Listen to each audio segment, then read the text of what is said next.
kisah perjalanan hidupnya Maryani dari Pohuwato, Gorontalo.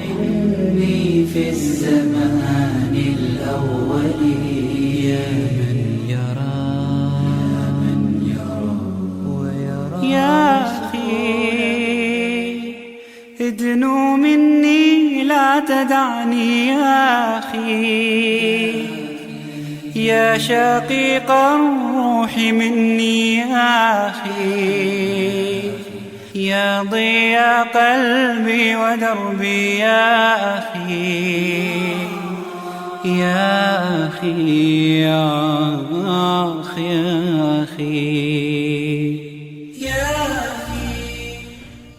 Assalamualaikum warahmatullahi wabarakatuh. Pendengar Nurani yang baik, namaku Maryani. Orang-orang biasa memanggilku Aryani.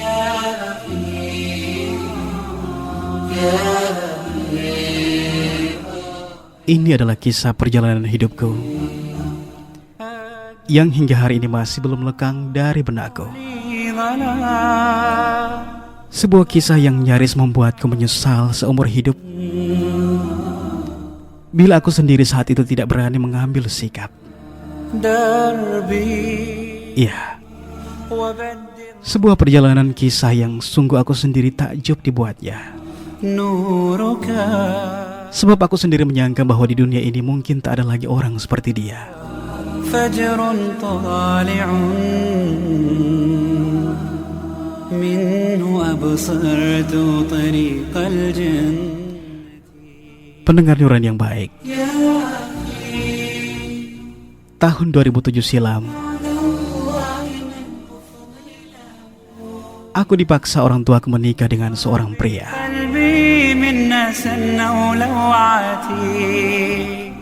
Kak Arfan namanya.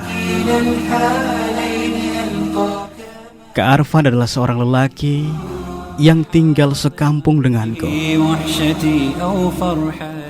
Tetapi dia seleting dengan kakakku saat sekolah dulu.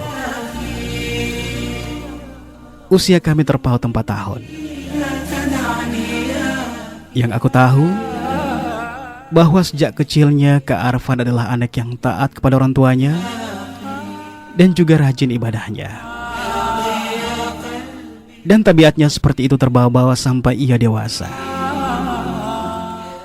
Aku merasa risih sendiri dengan Kak Arfan apabila berpapasan di jalan semisal. Sebab sopan santunnya sepertinya terlalu berlebihan pada orang-orang. Geli aku menyaksikannya. Ya, kampungan banget gelagatnya.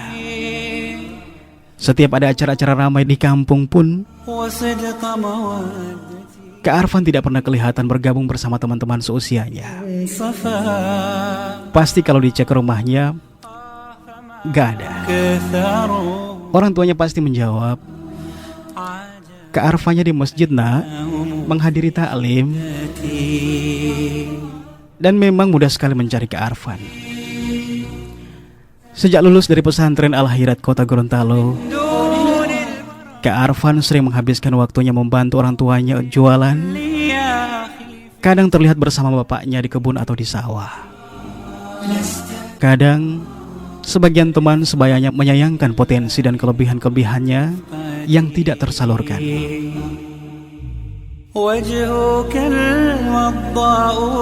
Pendengar, secara fisik memang Kak Arfan hampir tidak sepadan dengan ukuran ekonomi keluarganya.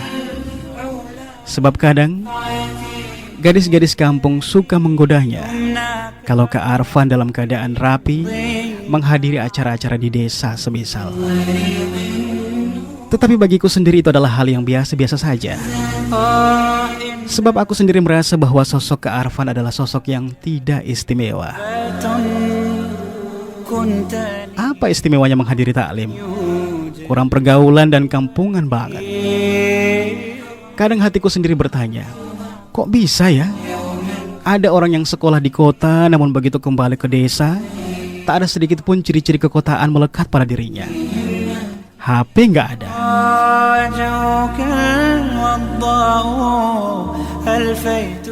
Selain membantu orang tua, pasti kerjanya ngaji, sholat, taklim, dan kembali ke kerja lagi. Seolah ruang lingkup hidupnya hanya monoton pada itu saja. Sekali-sekali ke bioskop kek, ngumpul bareng teman-teman kek setiap malam minggunya di pertigaan kampung yang ramainya luar biasa setiap malam minggu. Apalagi setiap malam Kamis dan malam minggunya ada acara curhat kisah yang top banget di sebuah stasiun radio swasta di Gorontalo. Kalau tidak salah ingat, nama acaranya Suara Hati. Dan penyiarnya juga Satrio Herlambang.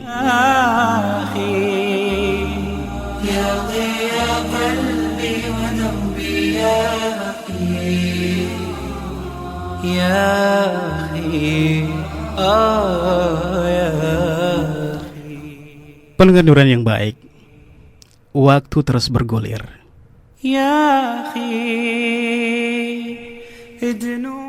Dan seperti gadis-gadis modern pada umumnya yang tidak lepas dengan kata pacaran, aku pun demikian. Aku sendiri memiliki kekasih yang begitu sangat aku cintai. Namanya Bobby. Masa-masa indah ku lewati bersama Bobby. Indah ku rasakan dunia remajaku saat itu. Kedua orang tua Bobby sangat menyayangi aku, dan sepertinya memiliki sinyal-sinyal restunya atas hubungan kami. Hingga akhirnya musibah ini tiba.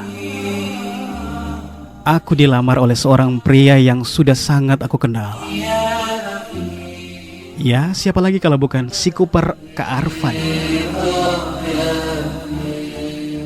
Lewat pamanku, orang tuanya Kak Arfan melamarku untuk anak yang kampungan itu.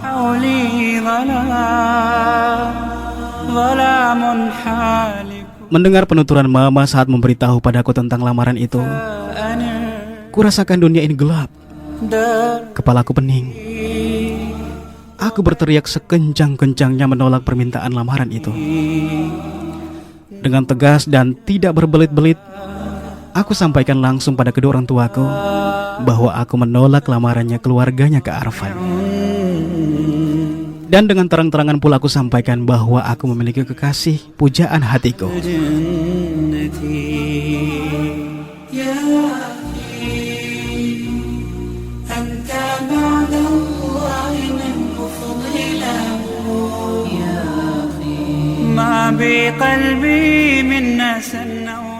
Iya, dengan terang-terangan pula aku sampaikan bahwa aku memiliki kekasih pujaan hatiku, Bobby. Mendengar semua itu, ibuku syok dan jatuh tersungkur ke lantai. Aku pun tidak menduga kalau sikapku yang egois itu akan membuat mama syok.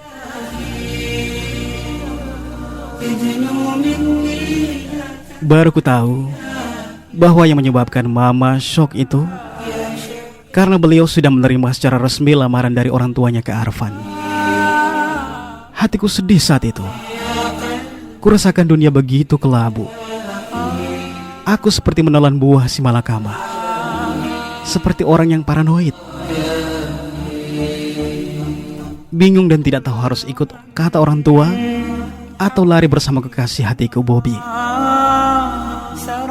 Hatiku sedih saat itu. Akhirnya dengan berat hati dan penuh kesedihan, aku menerima lamaran Kak Arfan untuk menjadikan aku istrinya. Dan kujadikan malam terakhir perjumpaanku dengan Bobby di rumahku meluapkan segala kesedihanku.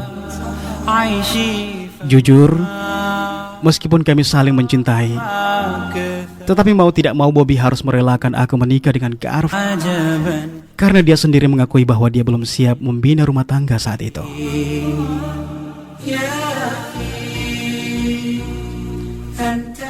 Pendengar Nuran yang budiman, tanggal 11 Agustus 2007, akhirnya pernikahan kami pun digelar.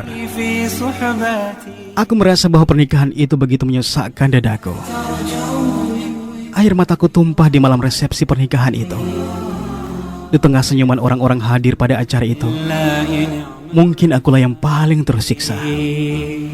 Karena masa remajaku dan menikah dengan lelaki yang tidak pernah aku cintai. Dan yang paling membuatku tidak bisa menahan air mataku, ternyata mantan kekasihku Bobby juga hadir pada acara resepsi pernikahan tersebut.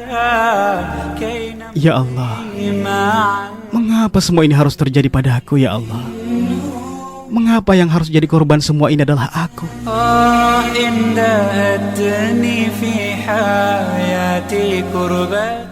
Pendengar Nurani yang budiman, waktu terus berputar dan malam pun semakin merayap, hingga usailah acara resepsi pernikahan kami. Satu persatu para undangan pamit pulang, hingga sepilah rumah kami. Saat masuk ke dalam kamar, aku tidak mendapati suamiku Kak Arfan di dalamnya. Dan sebagai seorang istri yang hanya terpaksa menikah dengannya, maka aku pun membiarkannya dan langsung membaringkan tubuhku setelah sebelumnya ku hapus make up pengantinku dan melepaskan gaun pengantinku. Aku bahkan tidak peduli kemana suamiku malam itu. Karena rasa capek dan diserang kantuk pun, aku akhirnya tertidur. Tiba-tiba di sepertiga malam aku tersentak tak kala melihat ada sosok hitam yang berdiri di samping ranjang tidurku. Dadaku berdegup kencang. Aku hampir saja berteriak histeris. Andai saja saat itu aku tidak mendengar suara takbir terucap lirih dari sosok yang berdiri itu. Perlahan kuperhatikan dengan seksama. Ternyata sosok yang berdiri di sampingku itu adalah Kak Arfan, suamiku yang sedang sholat tahajud.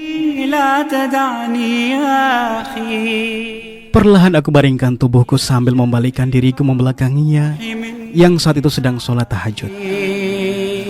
Ya Allah, aku lupa bahwa sekarang ini aku telah menjadi istrinya Kak Arfan. Tetapi meskipun demikian, aku masih tidak bisa menerima kehadirannya dalam hidupku. Saat itu, karena masih dibawa perasaan mengantuk, aku pun kembali tertidur. Hingga pukul 4 dini hari, kudapati suamiku sedang tidur beralaskan sajadah di bawah ranjang pengantin kami.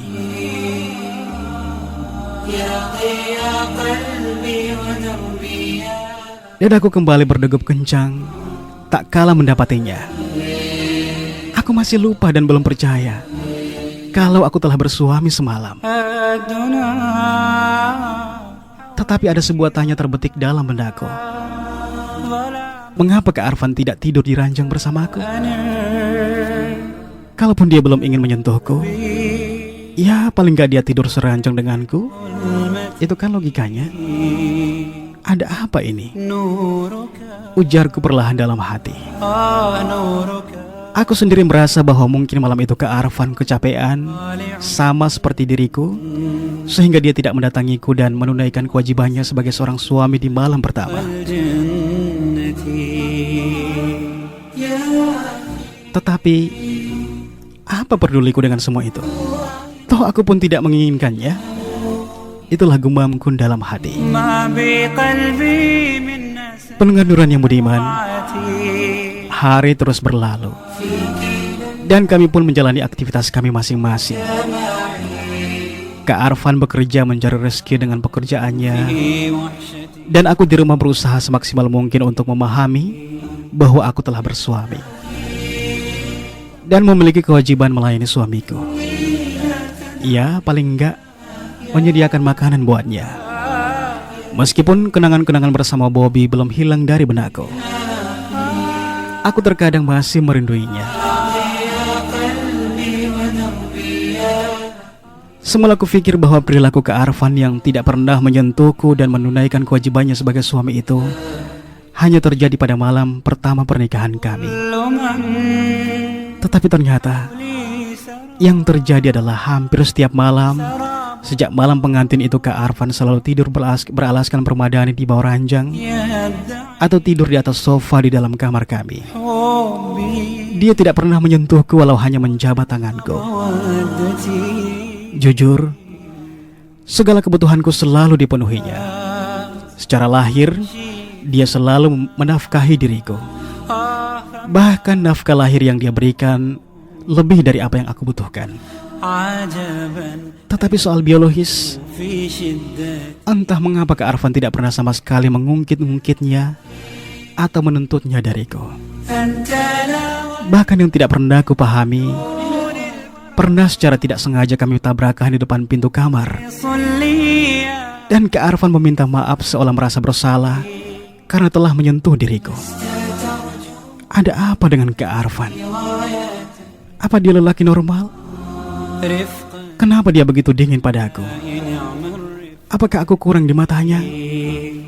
Atau وجهك الوضاء ألفيت به pendengar, jujur merasai semua itu membuat banyak tanya berkecamuk dalam benakku.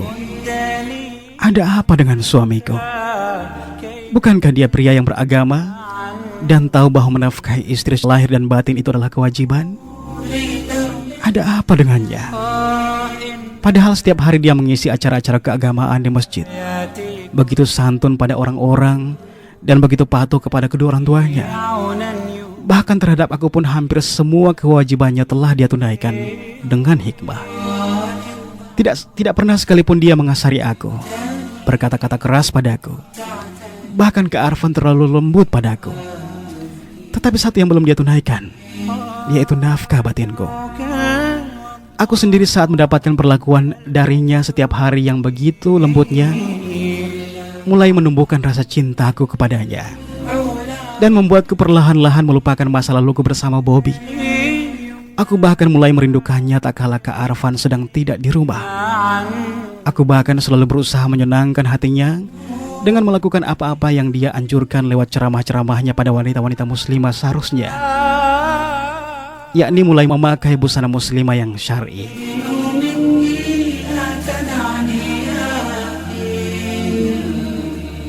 يا شقيق Pendengar, memang 2 hari setelah pernikahan kami, Kak Arfan memberikan hadiah yang diisi dalam karton besar padaku. Semula aku mengira bahwa hadiah itu adalah alat-alat rumah tangga. Ternyata isinya 5 potong jubah panjang berwarna gelap, 5 buah jilbab panjang sampai selutut juga berwarna gelap, 5 buah kaos kaki tebal panjang berwarna hitam, dan 5 pasang manset berwarna gelap pula. Jujur saat membukanya aku sedikit tersinggung, sebab yang ada dalam benakku dan dalam bayanganku يا ضياء bahwa inilah konsekuensi menikah dengan seorang ustadz. يا أخي Aku mengira bahwa dia akan memaksakan aku untuk menggunakannya. Ternyata dugaanku salah sama sekali, sebab hadiah itu tidak pernah disentuhnya atau ditanyainya. تدعني يا Dan kini aku mulai menggunakannya tanpa paksaan siapapun. Kukenakan busana itu agar dia tahu bahwa aku mulai menganggapnya istimewa. Bahkan kebiasaannya sebelum tidur mengaji sudah mulai aku ikuti. Kadang-kadang ceramah-ceramahnya di masjid sering aku ikuti dan aku praktekkan di rumah. Tetapi satu yang belum bisa aku mengerti darinya, entah mengapa hingga memasuki 6 bulan pernikahan kami, dia tidak pernah menyentuh aku. فأنا دربي وبدل Setiap masuk kamar, pasti sebelum tidur dia selalu mengawali dengan mengaji, lalu tidur di atas hamparan permadani, di bawah ranjang hingga terjaga lagi di sepertiga malam, dan melaksanakan sholat tahajud. Hingga suatu saat Kak Arfan jatuh sakit. الجن Tubuhnya demam dan panasnya sangat tinggi. Aku sendiri bingung bagaimana caranya menanganinya, sebab Kak Arfan sendiri tidak pernah menyentuhku. Aku khawatir dia akan menolak aku bila aku menawarkan jasa membantunya. وعتي Ya Allah, apa yang harus aku lakukan saat ini? Aku ingin sekali meringankan sakitnya, tetapi apa yang harus saya lakukan ya Allah? أوفى Aku bingung saat ini.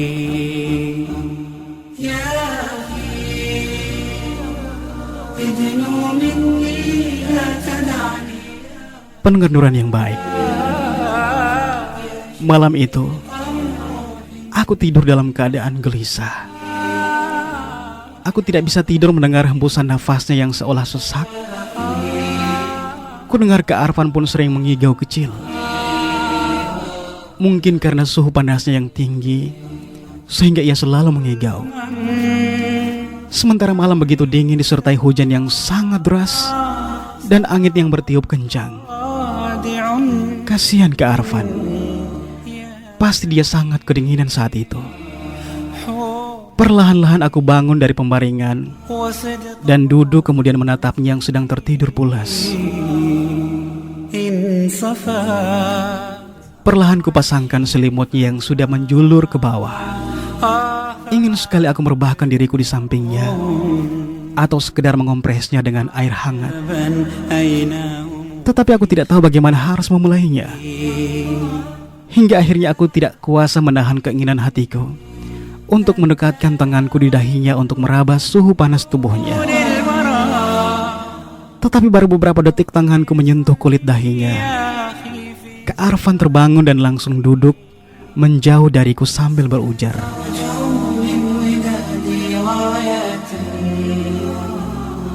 Rifqatun fillahi ni'mar rifqati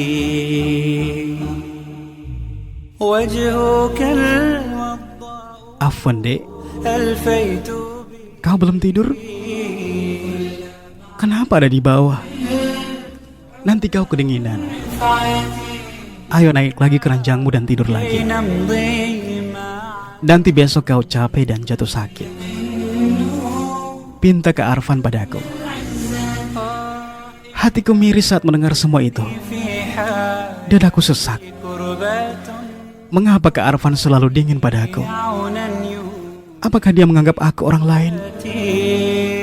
Apa di hatinya tidak ada cinta sama sekali untukku?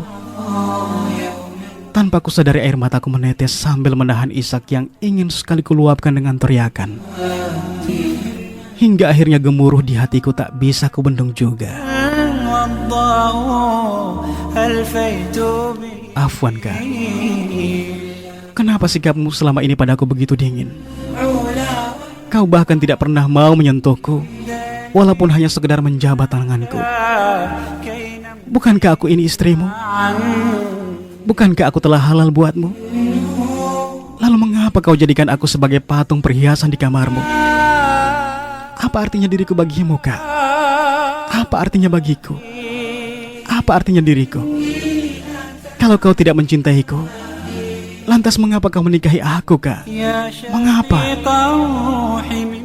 Itulah ujarku di sela isak tangis yang tidak bisa kutahan.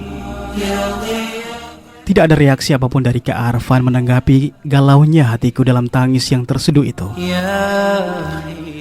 Yang nampak adalah dia malah memperbaiki posisi duduknya dan melirik jam yang menempel di dinding kamar kami. Hingga akhirnya dia mendekatiku dan perlahan berujar padaku.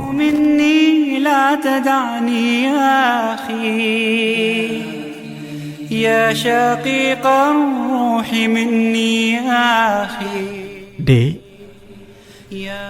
jangan kau pernah bertanya pada kakak tentang perasaan ini padamu. Karena sesungguhnya kakak begitu sangat mencintaimu.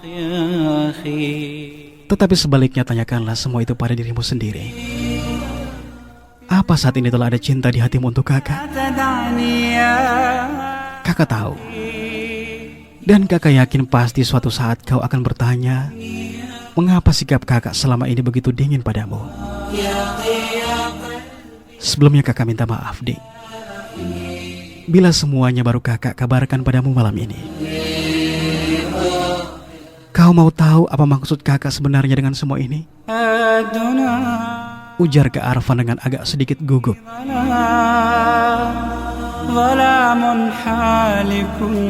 Iya, saya mau tahu. Tolong jelaskan pada saya, Kak. Mengapa kakak begitu tega melakukan ini pada saya? Tolong jelaskan, Kak. Ujarku menimpali tuturnya Kak Arfan. Saat itu Kak Arfan mengawalnya dengan helaan nafas panjang. Dek, kau tahu apa itu pelacur? Dan apa pekerjaan dari seorang pelacur? Afwan, Dek. Dalam pemahaman kakak, seorang pelacur itu adalah seorang wanita penghibur قلبي yang kerjanya melayani para pria hidung belang untuk mendapatkan materi tanpa peduli apakah di hatinya ada cinta untuk lelaki itu atau tidak.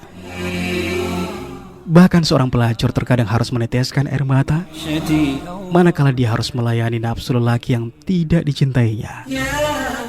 Bahkan dia sendiri tidak merasakan kesenangan dari apa yang sedang terjadi saat itu. Dan kakak tidak ingin hal itu terjadi padamu, Dek. Karena kau bukan pelacur. Kau istriku, Dek. Kau bukan pelacur. Betapa bejatnya kakak ketika kakak harus memaksamu melayani kakak dengan paksa saat malam pertama pernikahan kita, حولي sedangkan di hatimu tidak ada cinta sama sekali buat kakak. سراب Alangkah berdosanya kakak bila pada saat melampiaskan birahi kakak padamu malam itu, يهدى sementara yang ada dalam benakmu bukanlah kakak, حب tetapi ada lelaki lain. وصدق Kau tahu, Dek, ودتي sehari sebelum pernikahan kita, إن kakak sempat datang ke rumahmu untuk memenuhi undangan bapakmu. شي فما Tetapi begitu kakak datang, فما tepat berada di depan pintu pagar rumahmu, kakak melihat dengan mata kepala kakak sendiri kesedihanmu yang kau laskan pada kekasihmu Bobby. ذاتي Kau ungkapkan bahwa kau tidak mencintai kakak. Kau ungkapkan bahwa kau hanya akan mencintai Bobby selamanya. Kau tahu, Dek, مخلص saat itu kakak merasa bahwa kakak telah merampas kebahagiaanmu. حباتي Dan kakak yakin bahwa kau menerima pinangan kakak ini karena terpaksa. Kakak juga mempelajari sikapmu saat di pelaminan, رفقة bahwa begitu sedihnya hatimu saat bersanding di pelaminan bersama kakak. Lantas, وجهك haruskah kakak egois dengan mengabaikan apa yang kau rasakan saat itu? فيت بي Sementara tanpa memperdulikan perasaanmu, kakak terpaksa menunaikan kewajiban kakak sebagai suamimu di malam pertama. دالي Sementara kau sendiri seolah mematung dengan derayan air mata seperti seorang pelacur.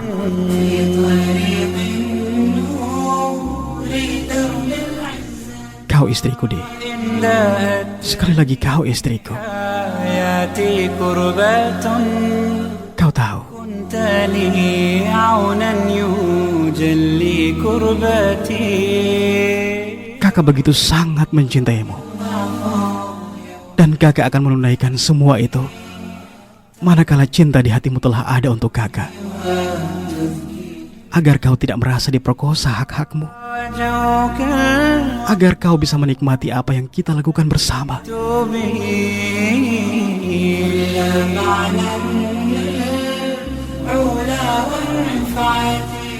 Dan alhamdulillah, يمناك apabila hari ini kau telah mencintai kakak, معا dan kakak juga sangat bersyukur jika hari ini kau telah melupakan mantan kekasihmu itu. Beberapa hari ini kakak perhatikan, kau juga sudah mengenakan busana yang syar'i. Pinta kakak padamu, Dek, يا شقيق luruskan niatmu. مني Kalau kemarin kamu menggunakan busana yang syar'i itu untuk menyenangkan hati kakak semata, maka sekarang luruskan niatmu. يا Niatkan semua itu untuk Allah Subhanahu wa Ta'ala. Setelahnya, tentunya untuk kakak. يا أخي Pendengar nurani yang budiman, مني لا تدعني mendengar semua itu aku memeluk suamiku. يا شقيق Aku merasa bahwa dia adalah lelaki yang terbaik di selama hidupku. يا Aku bahkan telah melupakan Bobby. ضيفي ودربي يا Aku merasa bahwa malam itu aku adalah wanita yang paling bahagia. أخي يا Karena meskipun dalam keadaan sakit, أخي untuk pertama kalinya Kak Arf mendatangiku sebagai seorang suami. ادنوا مني Hari-hari kami lalui dengan penuh kebahagiaan. أخي Kak Arfan begitu sangat karismatik. Terkadang dia seperti seorang kakak buatku, terkadang seperti orang tua. Darinya aku banyak belajar. Perlahan aku mulai meluruskan niatku. Aku benar-benar menggunakan busana yang syar'i semata-mata karena Allah dan untuk menyenangkan suamiku. Sebulan setelah malam itu, حالك Dalam rahimku telah tumbuh benih-benih hasil buah cinta kami berdua. دربي Alhamdulillah, بدر aku merasa sangat bahagia bersuamikan dia. Darinya aku belajar agama yang banyak. نور Aku menjadi mutarobinya. فجر طالع Hari demi hari kami lalui bersama dengan kebahagiaan. وأبصرت طريق الجنة Ternyata dia mencintaiku melebihi apa yang aku bayangkan. Dan aku hampir saja melakukan tindakan bodoh dengan menolak pinangan dia. ما بقلبي من نسن أو لوعتي Penganduran yang baik. Aku pikir kebahagiaan itu akan berlangsung lama di antara kami. في وحشتي أو فرحتي Setelah lahir Abdurrahman, hasil buah cinta kami berdua, anak pertama kami berdua. Di akhir tahun 2008, Kak Arfan mengalami kecelakaan dan usianya tidak panjang. Kak Arfan meninggal dunia sehari setelah masuk rumah sakit setelah tabrakan tersebut. Aku sangat kehilangannya. Aku seperti kehilangan penopang hidupku. كل من Aku kehilangan kekasihku. حولي Aku kehilangan murabbiku. سراب Aku kehilangan suamiku. يدعي Pendengar Nurani yang budiman, حب tidak pernah terbayangkan bahwa kehidupan kami bersama صدق begitu singkatnya. موتي Yang tidak pernah aku lupakan di akhir kehidupannya Kak Arfan, عيشي dia masih sempat menasihatkan sesuatu padaku. فما كثروا Dek, عجبا pertemuan dan perpisahan itu adalah fitrahnya kehidupan. Kalau ternyata kita berpisah besok atau lusa, أنت لا kakak minta padamu, Dek, دون الورى jaga Abdurrahman dengan baik. مخلص لي Jadikanlah dia sebagai mujahid yang senantiasa membela agama Allah dan senantiasa menjadi yang terbaik untuk umat, memberikan yang terbaik untuk umat. في الله نعم الرفق Didik dia dengan baik, Dek. Jangan kau sia-siakan dia. وجهك الوضاء Satu permintaan kakak, ألفيت بي kalau suatu saat ada seorang pria yang datang melamarmu, pilihlah pria yang tidak hanya mencintaimu, دليل tetapi juga mau menerima kehadiran anak kita. نمضي معا Maafkan kakak, Dek. Bila selama bersamamu ada yang kurang yang telah kakak perbuat untukmu, في كربة senantiasalah berdoa. عونا Kalau kita berpisah di dunia saat ini, يباتي insya Allah kita akan bersua kembali di akhirat kelak. Kalau Allah mentakdirkan kakak yang pergi lebih dahulu meninggalkan dirimu, insya Allah kakak akan senantiasa menantimu. وجهك الوضاء Demikianlah pesan terakhirnya Kak Arfan. Sebelum keesokan harinya Kak Arfan meninggalkan dunia ini. Hatiku sangat sedih saat itu. مندلي Aku merasa sangat, tetapi aku berusaha mewujudkan apa yang menjadi harapan terakhirnya. Wassalamualaikum warahmatullahi wabarakatuh.